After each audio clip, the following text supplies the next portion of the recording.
not quite time yet.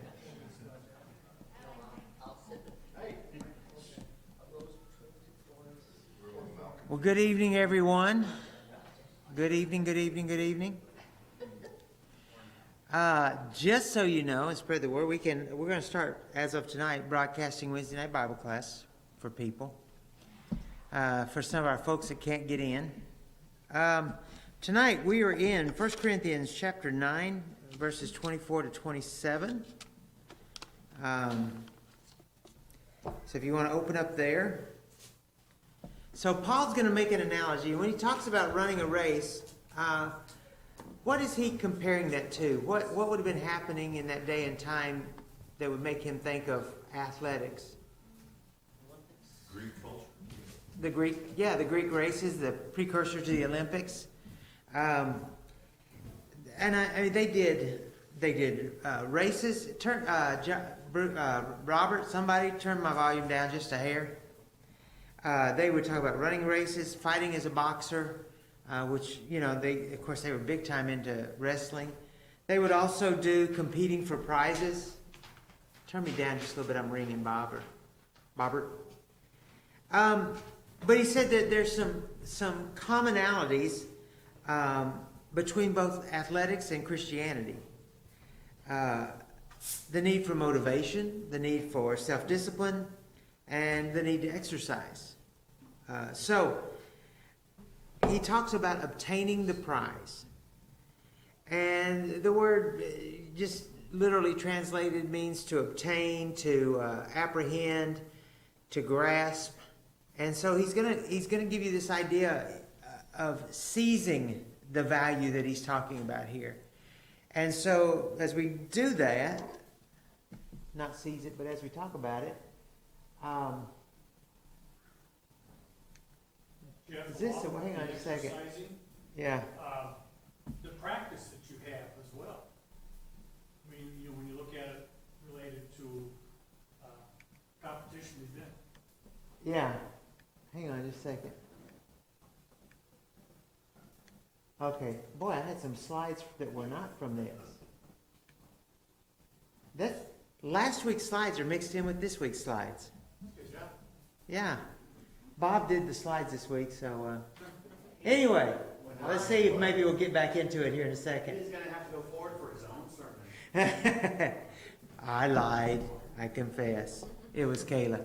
Anyway, okay. So if someone would read 24 to 27, please. 1 Corinthians chapter 9. Do you know that in a race all the runners run, but only one receives the prize? So run that you may obtain it. Every athlete exercises self-control in all things. They do it to receive a perishable wreath, but we an imperishable.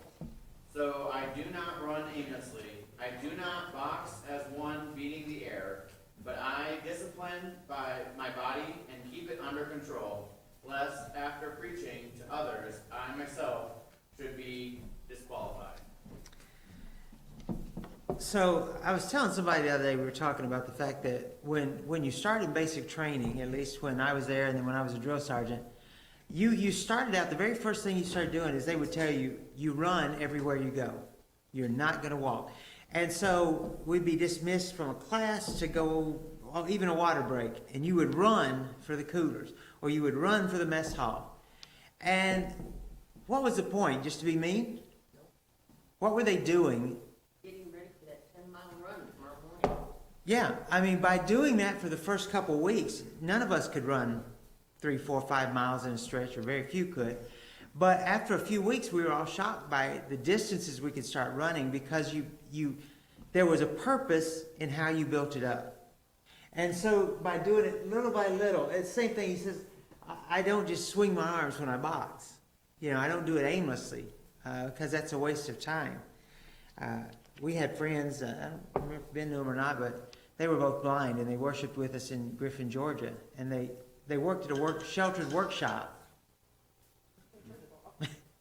They worked in a sheltered workshop, and the one blind guy at church fell in love with a blind girl, and one of the other blind guys was in love with her too, and so they decided to have a fist fight for her one day.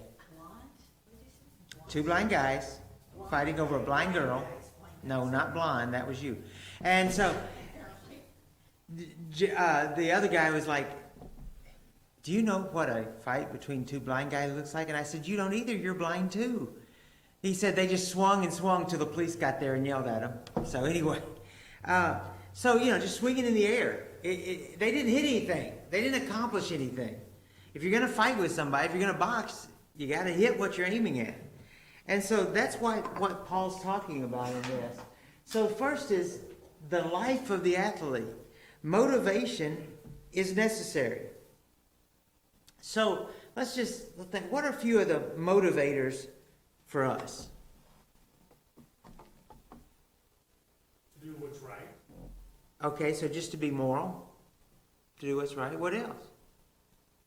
to win the prize. I was wondering when somebody's going to get, do you want to go to heaven or not?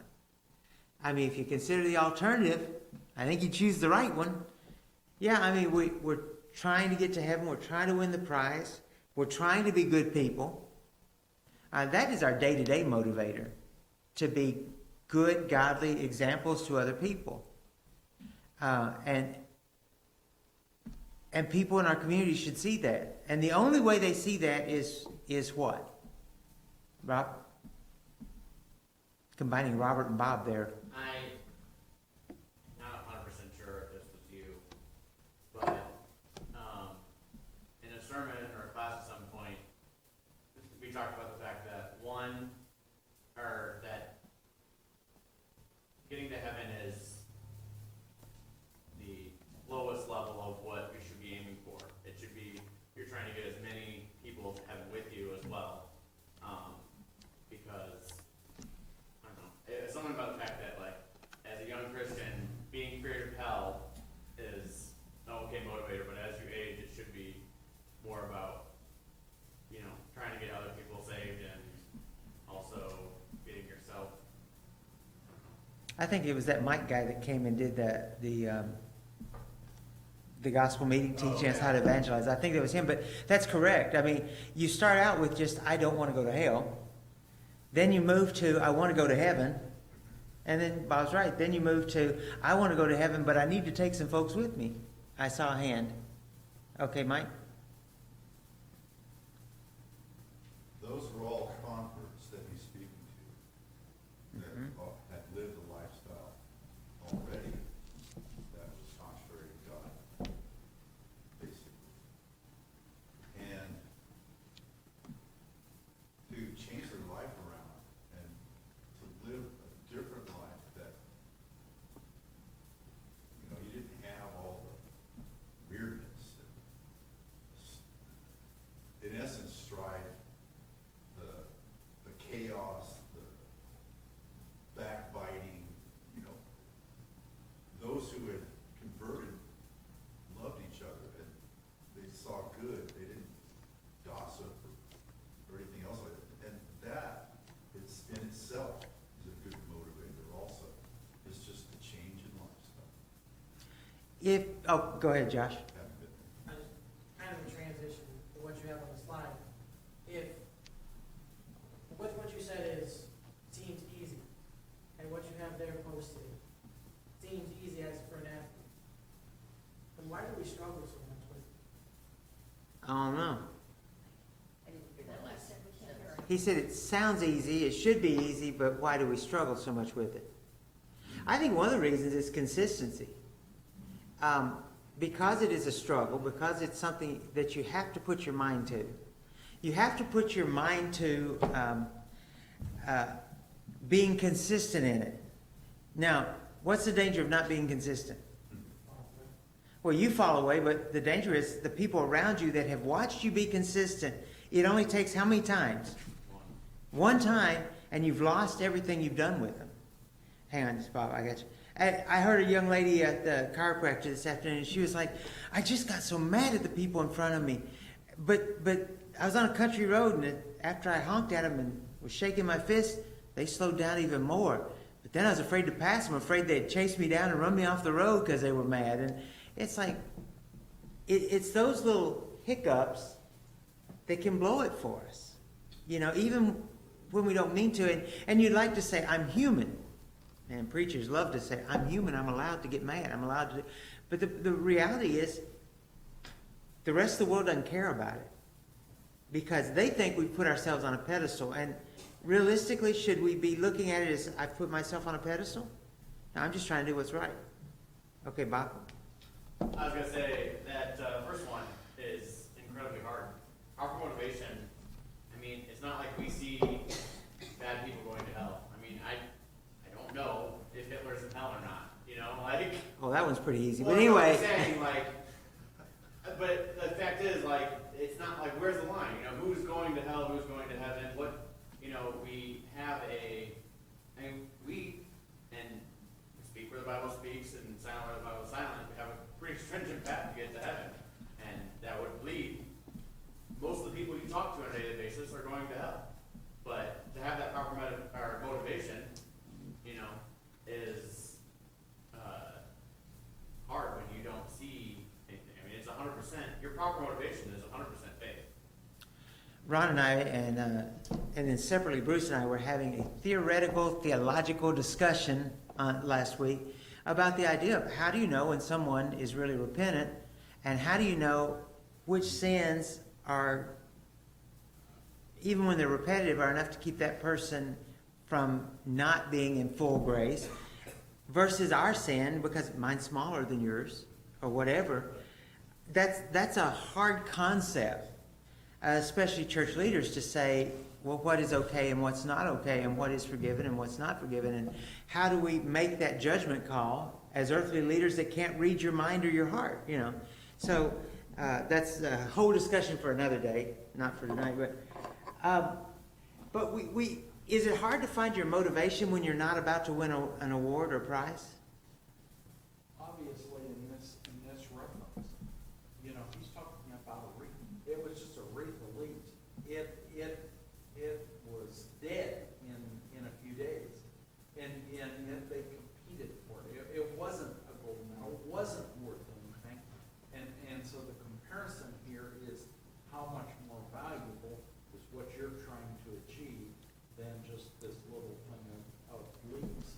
But clearly the professional athletes were trying very hard to compete for that, and his comparison is, why are we as Christians who have the better prize, the imperishable, why are we not trying just as hard? I saw a hand, Bob. I was gonna say, I mean, I know we're gonna get into this in a couple weeks, but the fact is, in my day-to-day life, it's a whole lot harder to do jobs around the house, and even when I was a kid, jobs around my parents' house, because the praise wasn't near as much as if I went and did it for someone else. And now it's, if I went and did it I'm doing it for money when I'm doing it for other people, and my only praise at my house is, oh, I got one of the 1,000 jobs I need done for my house done. Okay, it's like for that one we checked off, I've got 10 more for you. Yeah. I have stickers. Yeah. I adulted. But motivation is hard. Proper motivation is hard. I've been walking every day and kind of to rehab my knee, but now I'm trying to do it just also helps trying to get back in shape. And this morning it was pouring rain when I got up, so I thought I'll wait. Maybe I just won't go today. And then I told myself, if it stops raining at all, I need to go, because once you stop, well, y'all seen over the last 20 years what happened when I stopped running every day. I mean, it sneaks up on you pretty quick. And so you've got to find that place of self-motivation, because you're not going to see heaven in this life. So you've got to motivate yourself for that goal without the vision of heaven. And so part of it is, what motivates you when you don't know, okay, when you don't have that concrete view of the heavenly reward, what keeps you motivated based on a faith-only existence in this world? Because, you know, some of y'all are older than me, but you ain't never seen Jesus do a miracle. You're basing everything on faith in God's Word. I saw a hand. Steve? Karen? This is where our trust in God comes.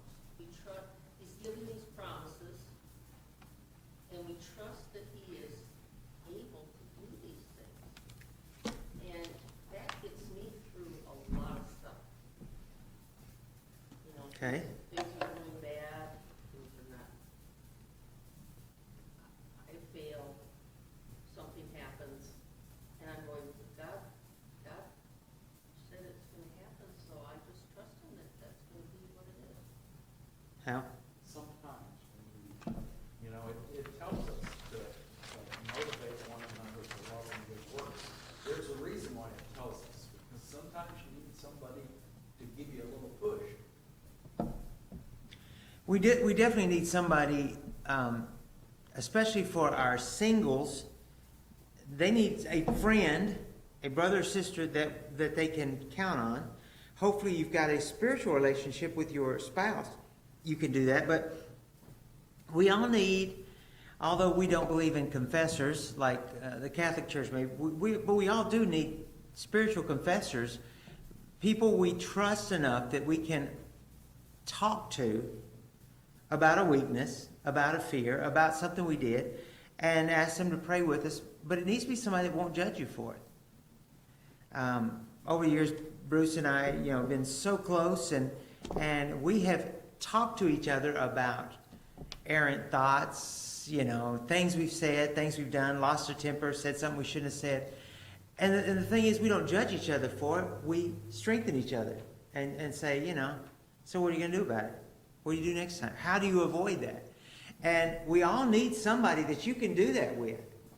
If you don't have somebody, find someone you can trust.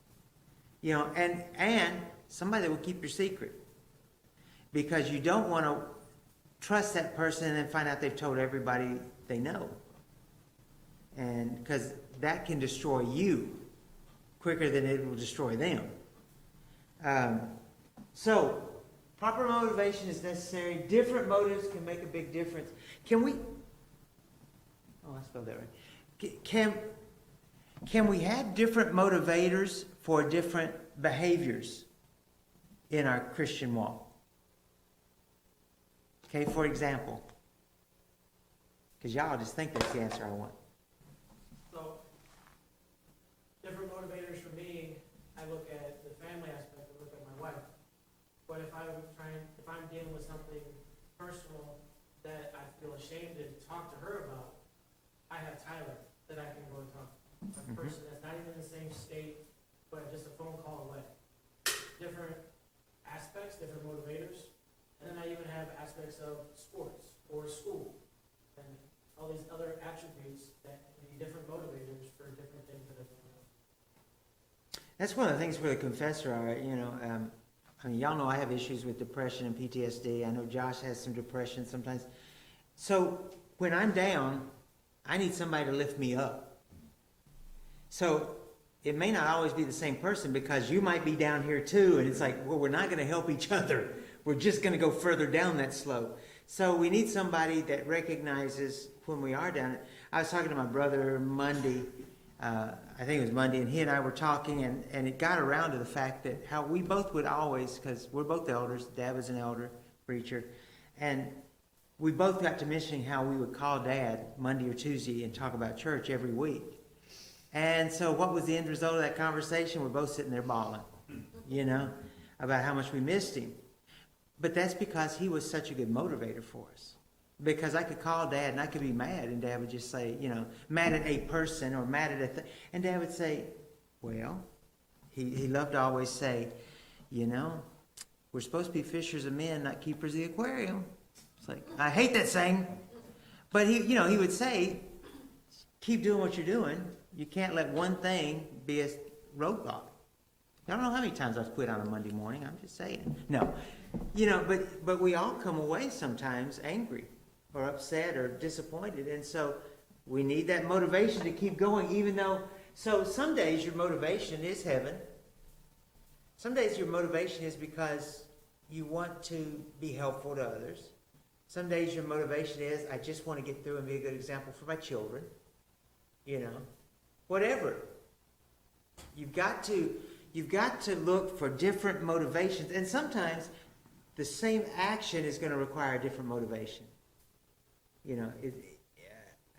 What I do today to encourage Bob to maybe speak more, teach more or something, I might need to find a different avenue to come at him with the next time,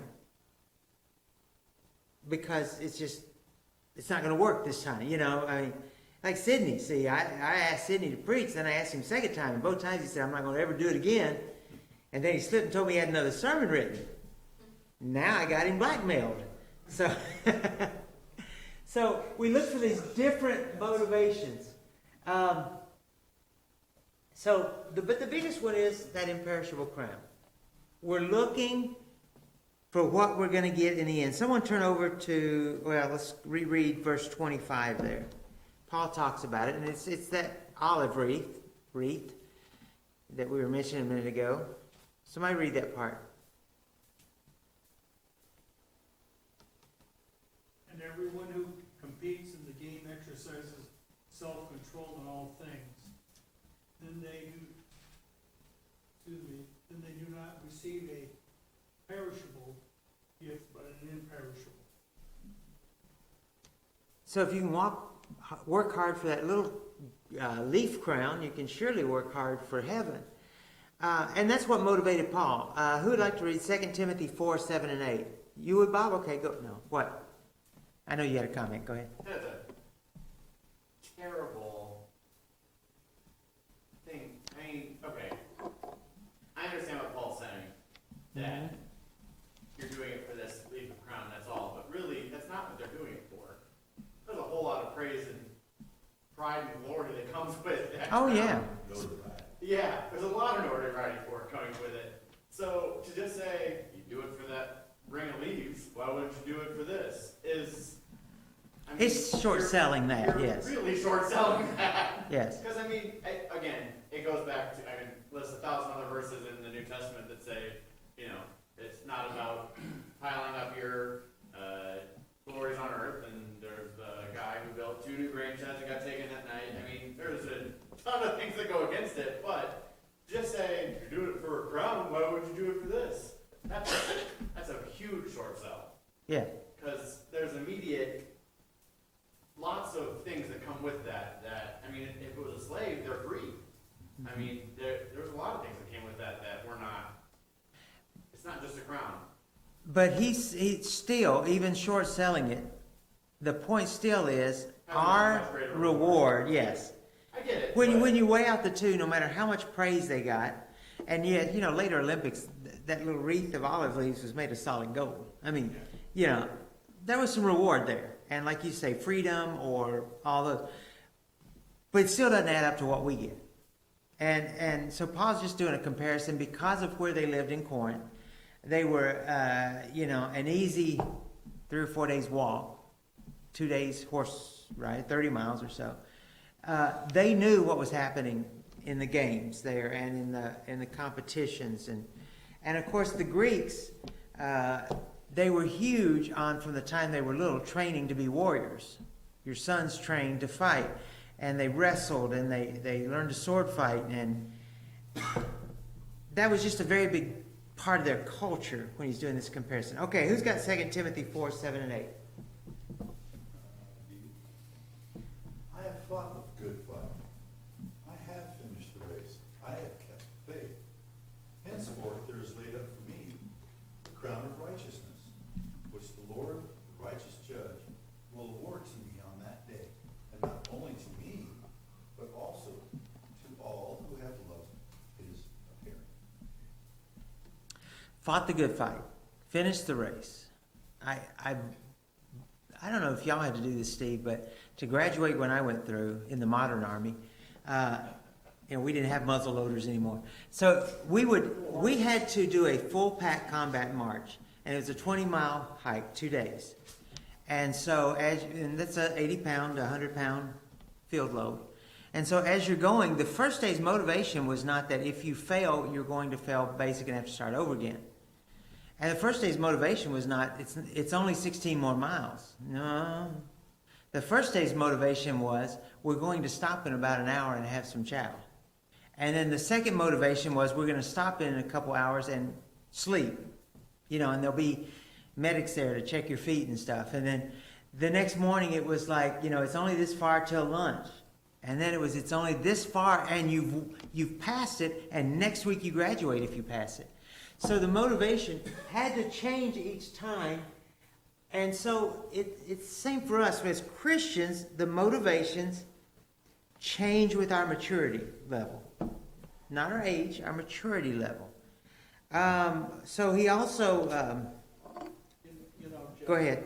when you look here in 2 Timothy, it talks about your motivation and you know, looking forward to the crown. And yet in 2 verses later it goes, but Demas was more in love with his present world. He lost his motivation. And I think that's important, that if you're not careful, you could lose your motivation. We like to judge, and I'm drawing a blank on his name right now, but the magician, huh? Yeah. Anyway, we like to say he just did it to get magic. The reality was, we can't judge. He may have very fully been convinced that it was the right thing and became a Christian for all the right reasons, but then got tempted away. He might have had the wrong reasons, but we don't know that. And so we can't judge each other based on what happened. We just have to judge on, can I get you back or not? Mike? So what was the repentance for that? He asked, remember what he said to Peter? He says, who was it? Says to him, may this not, what you say, come upon me? Right. Or whatever. Well, you know, and the Bible doesn't tell us if he repented and lived a No, great, he said, faithful life. He repented, but he didn't say that the guy, he didn't know if he got his repentance, or if he was forgiven, I thought. Okay, so are we able to know We don't know. that we're forgiven? Sure we do. No, I meant, you don't know that area. No, we don't know about him, but if we do something, I don't care how horrible it is in human standards, can we know we've been forgiven?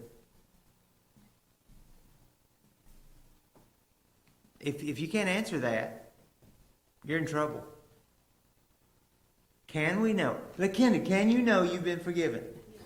Okay. How? Or what does it take for you to be forgiven? Confessing what I've done wrong and repenting. Lee Griner sat right on that pew one Wednesday night and argued me to death that we didn't have to repent to God, because God knew our hearts and we already repented and he just forgave us and there wasn't any action on our part. But there's power in the spoken word. There is power in the word. And so by saying to God, even if it's in your mind, saying, I did this and I was wrong and I am so sorry, there is power in that to help us not do it again. Go ahead. And as Christians, if it's a public sin or people know about it, we should absolutely go forward and repent with that. But if it's something private that you know you've done wrong, you know, we pray about it. And if we don't, our hearts aren't in the right place. Now, some people, it's arrogance. You know, they'll do it publicly. We've seen it, and they never go forward. And it's arrogance on their part. I mean, you absolutely should, because we know about it. But, yeah, we have to repent. There's no ifs about it. Y'all remember when Tawana grabbed, was it Diana? Yeah. Her step, and drug her down the front pew and said, Jeff, you need to pray for her and make her repent. I said, it doesn't work that way. I can't just thump her and pray for her and say she's forgiven. Ben, and then Hal. One of the things that I don't know, struggle with is the right word, but like you said, I have that notion of, well, God knows my heart, he knows what I mean. And so one thing, if I sin and I repent of it, I still have that thought of, well, what if God's not buying it? What if he knows my heart? Because I repented of this before, and then I did it again. What if he knows, you know, what if I'm just sorry I got caught? What if I don't really mean it? And it's something that I think about, but I think that's more of, you know, I just have to really take time to understand why I'm repenting, make sure that we're doing it for the right reasons, not just like little kids say sorry when they get caught and they get in trouble, but do I really mean this? Am I really going to try and get better? And how can you know the answer to that? It's tough. That is tough. Because there are some sins we know we're going to do it again. How and then Bob, but there's some sins, and then Kenda, there's some sins we know that we're going to do it again. I said I had a language issue when I first got in the Army, and it took a long time to break it. And they don't come out of my mouth, but they still pop into my head sometimes. And if you've been one of those that was an issue, it's hard. So when that happens, I don't as much go to God and ask forgiveness for it as chew myself out and say, why would you think that? Stop that. Which is the same thing as going to God in a lot of ways.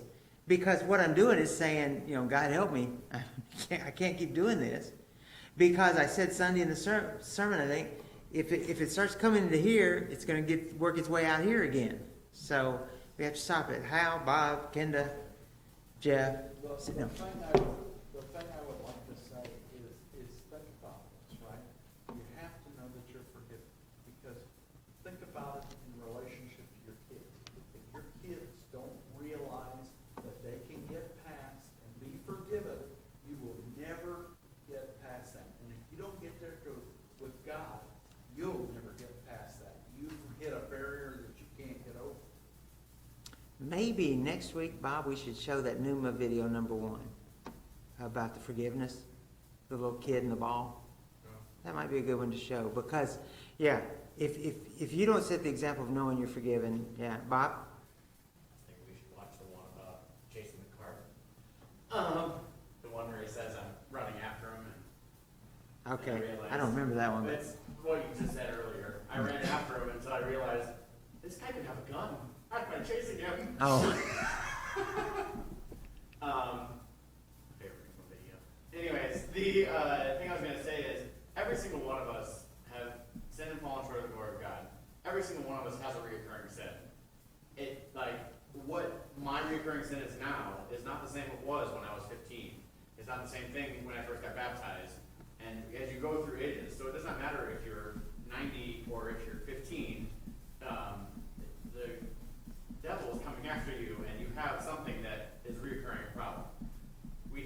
And there's several verses that come to the fact that it does not matter how many times you do it, as long as you keep on, every time you do it, you keep on trying to do better. And obviously, if you're 90 and still following God, hopefully you're not still having the same sin you had at 15, and you evolved to different sins, hopefully less, I don't know, I whatever. don't remember them at that point. Yeah. Anyway, But the fact is that recurring sins are a fact of life, and getting forgiven for them is an act of life. But I would agree with you, it's about beating yourself up. I mean, when I do something that is, what? Yeah, it's about progress. right.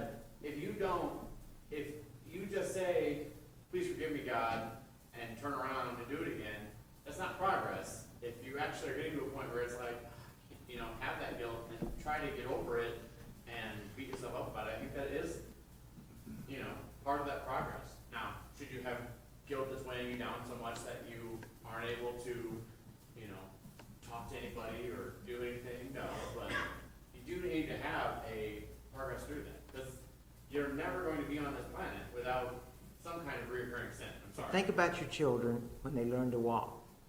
Because personally, when Ben learned to walk, it was at Allison's step-grandfather, who was 90-something, and they had the same birthday. But because he would remind Ben of that all the time, 90 years apart. But Ben was learning to walk, and he got up and he fell, and I just said, "You're a loser. You'll never walk. You keep falling down." Right? No, we go, "Oh, that was so good. You got half a step before you fell." And then so that's where we encourage each other, and that's where we encourage ourselves. That okay, if I did it today, but I went 2 days without doing it again, that's better than I did before. Kendall. Back to the repentant spirit, and you're saying when I drug the girl down front, she had no idea about if you do public things, you need to go down front. If you don't know that, then we're not here to tell you what you should be doing. That's wrong. I know I had a conversation with a Christian dad whose son publicly humiliated the family, the church, and he told them, Sunday you're going to go down front and repent. And his son said no, and he didn't do it. So we can't make someone we might know in our heart, and we might be more mature to know what to do, but we can't commit someone else, tell them what they should be doing. Because that doesn't change anything, they're going because you told them to. And that's one of those kind of motivation ideas. You've got to find that self-motivation, because at some point, there's not going to be another Christian around you to say, you know, buck up and do this right now, you know, work harder or whatever. Mike, Wasn't there another hand? I was just putting mine up just in case. I don't think so, because it's about time to move on. So, all this is fantastic, love it. One thing that, you know, I have learned in my life is to own my bad behavior. Own it. Knowing I did, to tell myself, yes, I did that. But the other thing I've come to start doing is asking God to help me from that, because, you know, I'm reading in Daniel 11, verse 28, come to me all who labor and are heavy laden, and I will give you rest. Take my yoke upon you and learn from me, for I am gentle and lowly in heart, and you will find rest for your souls. And in essence, he's saying, you know, if you're burdened by sin, come to him. Let him know, you know, I'm having a problem with this stuff. Please help me. And yes, friends, prayer, everything else helps. But when you consider that God is always willing to help you come away from that, you have to ask him. When you say that about owning, and I know what you mean, but when you say that about owning, at the same time, because we have to be careful of the souls of those around us, especially the immature Christians, we have to be careful about owning too much publicly. Because, and I know that's not what you were saying, but, No, I've been accused of that before, so. well, that's, yeah, and you've said that. I've done it before. If we own our sins too much in front of our children, they don't see that as, I'm so proud of my dad, he's trying harder. They see it as a license to steal. And I'll tell you why we know. Yes. If we watch the news about Seattle and those places where, you know, they first said we're going to get rid of the police, and then they said we're going to get rid of the laws about homelessness, and what they found is no businesses being able to stay in business anymore because the homelessness has grown out of control. And yes, we have to help, I'm not saying that, but homelessness is out of control, and the thefts are out of control because there is no reason not to do it. And now there's public affirmation of it's okay to do it, you know, whether it's spoken or not. So we have to be careful about how much we share and with who we share it with. There's a big difference in who you can talk to in this group and who you can talk to on Sunday morning or around certain children. Robert, and then we got to step ahead here. There's a big difference between stealing for survival and eventually, when it gets public affirmation, it eventually turns into stealing for fun, or I want more because I can have more. You know, not that I'm saying stealing is good at all, but, you know, But there's a difference.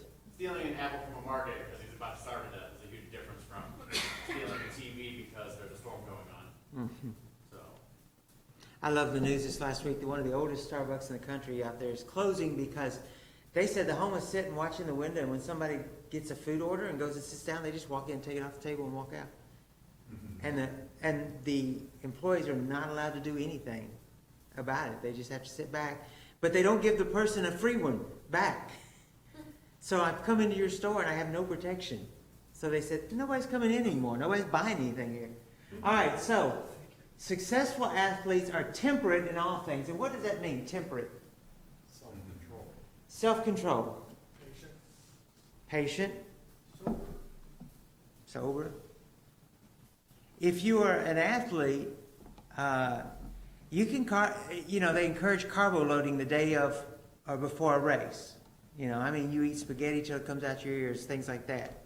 Do they encourage you to carbo load every other day? Why? Because you don't get more energy, you get more fat at that point. So we have to be temperate, and that means this knowing when to talk and when not to, knowing who we can talk to and who we can't, but also knowing what our weaknesses are and avoiding those areas of weakness until we're strong enough to deal with it. So self-control in all things. And like I said this morning, I did not want to go out. And because I've been doing 3 miles or so first thing in the morning and then later in the day, and it was bad. Then I sat down and I said, okay, sit down and just wait for it to quit raining. And so once it come down to a mist, I just went and did it. And it was cold this morning, y'all. I didn't take a jacket or anything. But, you know, it's that saying, I've got to do it. I'm not going to reach my goals if I don't do it. And if I find a reason to skip today, I'll find a reason to skip tomorrow. When I got out of the Army, I said I will never run again, and I didn't for 20 years, and it was a mistake. I should have just kept running every day until my knees broke.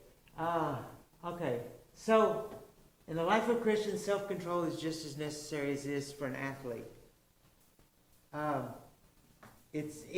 Self-control is necessary to overcome works of the flesh. So, is it hard to find movies anymore to watch that the language is not overwhelming and the nudity and the sex? It is really hard. I turned on one the other. I'm just, going through, and it's like, it was Daniel Harry Potter. And I thought, I'll watch it just because I like him as an actor. But then when I didn't even look at the previews. And when I saw it, the premise is God is a drunk because he's given up on earth and he's an angel. And in the first 5 minutes, there was language and nudity and all. There was a nude old woman angel, and there was all. And I'm like, one, I'm not going to watch the nudity and the language. Two, that's not my God, and that's not my angels, and But you watch those. So how do you overcome the works of the flesh? What do you do to conquer those weaknesses? This is not confession time. This is, what do you do? Okay, so how do you avoid the bad influence of television in your family?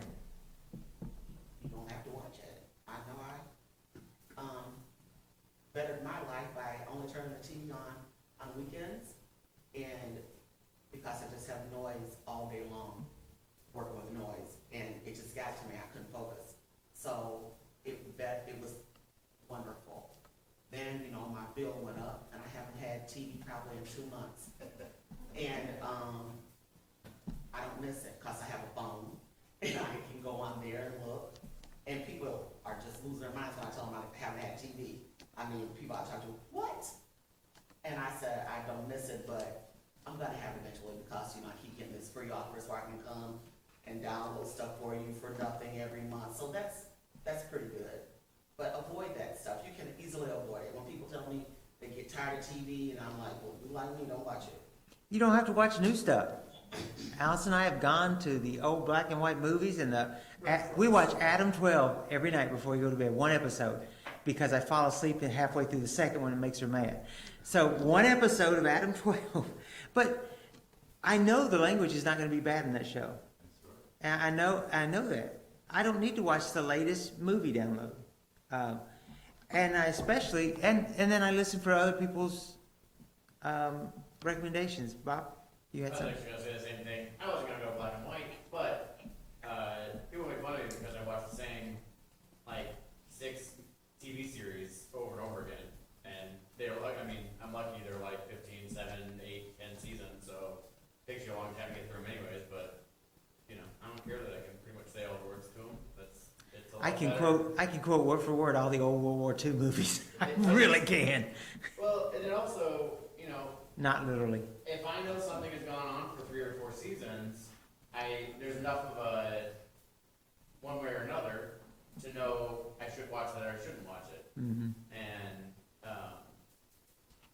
I'm not saying that I watch everything that's wonderful, perfect, but every time I watch something new, I'm like, let's go back to this. Yeah, and that's just it. Now, we've all been caught out. You start a movie and the premise looks great, and you might even get through one episode, and then all of a sudden, boom, you get hit. Well, there's no sin in that. Abraham Lincoln Vampires. And who is it that hunts Bigfoot? They got a movie, didn't it? Some famous actor used to be famous. But we all get caught, and that's in a lot of sins. You know, I mean, you will see somebody not fully dressed somewhere and you'll look. The look 2 or 3 times is the problem. It's not the first time you get caught looking. Or your language. You know, there's just so many things that the language in movies and saying, I'm not going to do it, especially, well, no, none of us should, because what goes in comes out. But, especially parents, don't think, well, I'm mature enough that those words aren't going to bother me. If your kids are around, they don't have those filters. So watch them. You want to ring the bell like twice now? It's a Wonderful Life. Oh, that's the worst movie ever made. Anyway, Kenda and then Mike. And then we're done. Huh? Not being addicted to TV growing up, we didn't watch TV. You know, old school, we're outside every day until they get to school. We're outside every day playing. So if you have your kids do the same thing, like have other exercises instead of TV, they don't grow up to that stimulation and wanting to be at a screen all the time. Oh, in the summer, my mother said, get out of the house, don't come back till supper. Thank you. I don't know what was on TV growing, except Flintstones or something. We were just outside all the time, and it helped me. Roadrunner was violent. Well, I was gonna wonder, I noticed that, all the Law and Orders and all those, they do have words that slam across the screen. Mm-hmm. Even though this is a good detective movie where you can, US CSIs and CSUs and all that, but There are some programs you can buy that will filter out, but they're not infallible. But they're better. But you know, again, it's like Kenda said. Do we really have to watch them all just because it grabs your attention? Bob, and then that's it. I was gonna say,